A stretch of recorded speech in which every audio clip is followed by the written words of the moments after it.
stretch the leg. Oh, is it nice? What a cute little crocodile. So I'm here at Izzy's and you get to play with crocodiles again. Release this girl, which will be friends with Lilith now. Here we have Gummy, the West African Dwarf crocodile. Some people think this is a teacup crocodile or a bulldog crocodile. I've had so many comments, and so is Izzy, with this amazing special animal. But he's not a pet. Izzy, so your park's been open for like 6 months now. And previously you said you don't know what it's like to have a park open. What is it like now?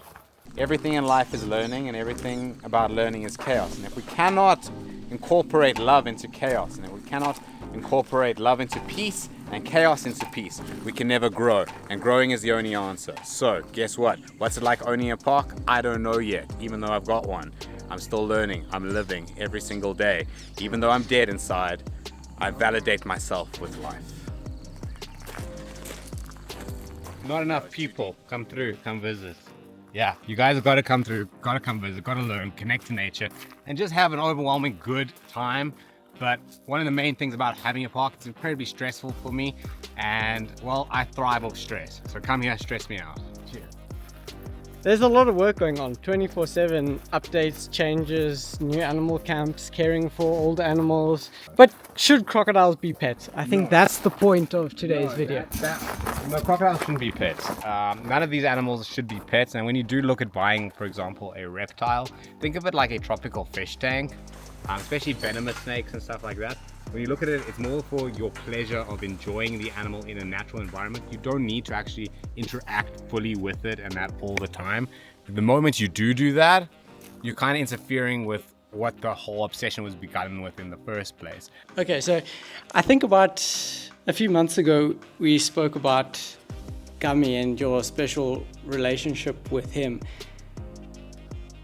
But I think people think of these animals in many ways as pets.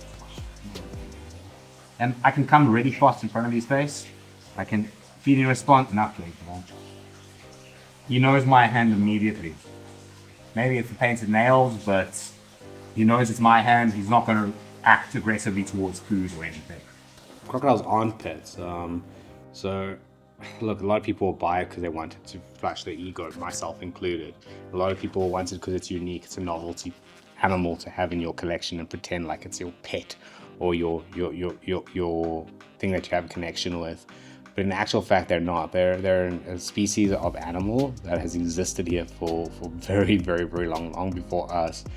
And they deserve respect. It is an incredibly dangerous animal to have in your house, to have in your properties and that. And reptiles in general just aren't pets. They're more, think of them like people who are very interested in tropical fish tanks or marine fish tanks. You can't interact with the fish because it lives in water. You can occasionally like rub the fish. I've seen octopus and that stuff do it, but it's not a commonly done thing. So when you just like this over here, it isn't commonly done. So when you have like a fish tank with marine fish, you don't go and stick your hand and play with your corals. You know, it's more for aesthetics. It's more for learning. It's more for bringing nature into your home.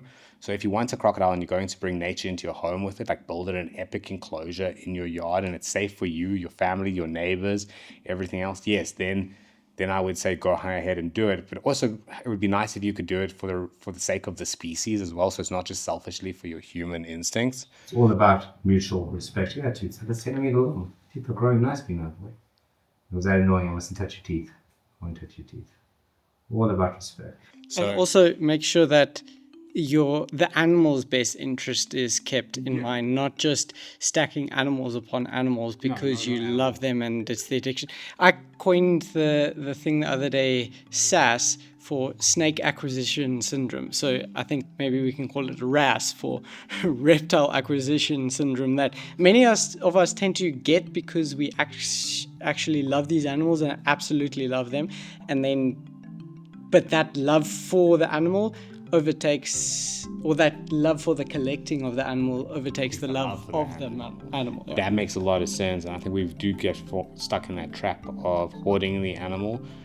instead of actually just appreciating one animal. And you'd appreciate that animal a lot more if you just had one of them and you made it the most epic enclosure and you spend a lot of time working on its enclosure and understanding it. You'd have far more pleasure in yourself and knowledge on that animal, and that animal would be far more grateful for the more effort it gets than if you're splitting yourself into like 100 different animals.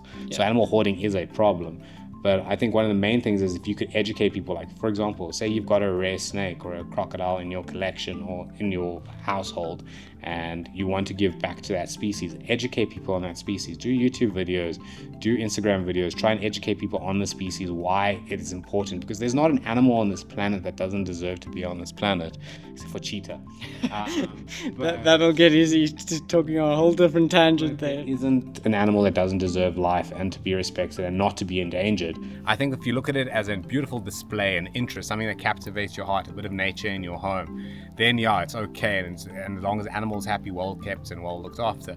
The moment you start doing it for your own ego, but outwardly, because obviously we're doing it for our own ego, whether we like it or not, but when you start doing it outwardly, oh, I own this, I am this, blah, blah, blah, blah, it obviously then the animal suffers for your ego, which really isn't the greatest thing. And most of these animals are incredibly dangerous and shouldn't be kept as pets. I mean, they're living organisms, they're sentient beings, as the animal rights activists would say. But that being said, there is a line, and where do you draw the line? Tigers, crocodiles, venomous snakes, ball pythons. So the thing is, if you enjoy it and love it, and for you it builds an interest and makes your life feel whole, then yes, of course, I encourage you to do it within a, what's the word I'm looking for? Within boundaries. Within boundaries and within a fairness to the animal as well. Yes. But the moment you're doing it for clout or clout chasing, that is when I think you stop doing it for the right reasons. It's not an animal that you should get as a pet, even though it looks cute and we're able to interact with him. That is because of A, our experience, B, this animal is also incredibly special, but he won't let just anybody do that.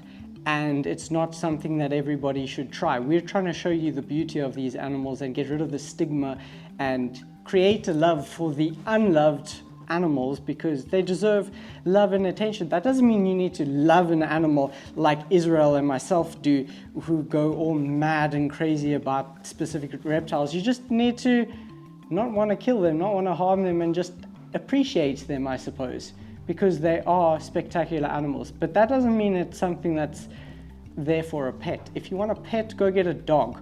And to be respected and not to be endangered. And I think the fundamental of keeping an animal that is rare or a novelty animal is, yeah, it's okay if you keep it and you can pet it, I suppose. But if you're actually giving back to the species as a whole, educating people on it, trying to breed it for research purposes, not just monetary purposes, trying to understand the species so that you can better the future. The future requires more knowledge, more information, and if you can use your animal and your expertise to spread that awareness, yeah, then get an animal that is unique and different. But I personally do believe I fell into the trap when I was 6 years old. I got my first corn snake. My parents bought it for me, and that's when my whole sass began.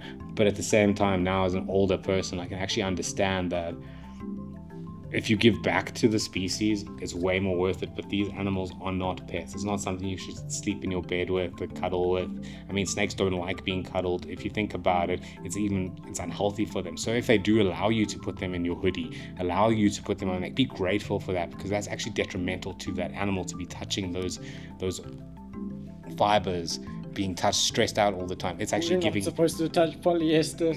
Yeah, so giving it that, it's allowing you to do what you want with it. So at least give back to that animal too, and don't take it for granted.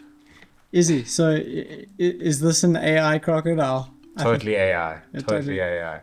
You have no idea how AI this is. It's not even AI. This is, what do they call it? Animatronics. It's an animatronical crocodile. So you can see here's the robot leg over here. That's causing him to lift up. Yeah, animatronical, my boy. Yeah. That's why I can open the mouth. Yeah. Because crocodiles make such good pets. Amazing pets. What they call it in the video? Sarcasm. No, I'm talking about what they call him? They call him a Staffordshire crocodile. Yeah, Like miniature Staffordshire. I like teacup crocodile. That was a good one. There you go. Yes. Teacup crocodile, like a teacup chihuahua. Izzy has such a special relationship with this. I don't know. I don't think we've even come to a conclusion of what it is, but Izzy and Gummy actually, Izzy's special, yes, we know that, but Gummy himself is like a very special animal that he lets us interact with him like that. It's like, no, I've had enough rubs today. Izzy's given me enough rubs. Oh, there we go. He's lifting his tail a little bit there. He's like, oh, that's so good. Look at that. Oh, it's that good, boy. Stretch the leg. Oh, is it nice? What a cute little crocodile.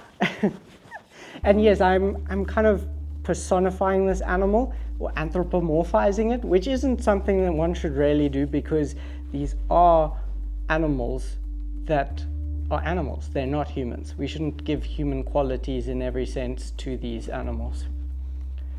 Osteolaemus tetraspis, the bony crocodile, because of all the bones. You see these free floating bones in their skin here called osteoderms acting like armor. That's why these guys aren't necessarily vulnerable species or endangered because of their leather, because people don't really want their leather. But bushmeat trade is another story. They are often eaten in West Africa because unfortunately many people struggle with hunger, with food, and if you go in the jungle and you find this, hey, getting this, which is a vulnerable species, or feeding your family, what are you going to choose? This is an animal that they could tie up, keep for a week or two when you don't have electricity or freezers or fridges. So this animal is keeping the meat fresh while it stays alive because it's such an incredible animal. It's a reptile. It doesn't need to eat every day. It doesn't need to drink every day. It can survive, and then they slaughter it and eat it, which isn't the coolest thing for the species, but we understand why people do it, and that's why we need to step in and educate people in that sense and in that area, and also help provide food, because you're obviously going to choose feeding your family over an animal. It's not about money with the species like this. It's more about feeding your family from the actual animal. So in the near future, the crocodile that you saw me release into that little indoor enclosure will actually go in here. This is the intended enclosure for it, but right now it's going to stay there so we can monitor it. Well, not we, but you know what I mean. Pretty cool. I'm excited. Let the plants grow in, and then the crocs are going to have a great time growing up and becoming bigger animals in a bigger enclosure.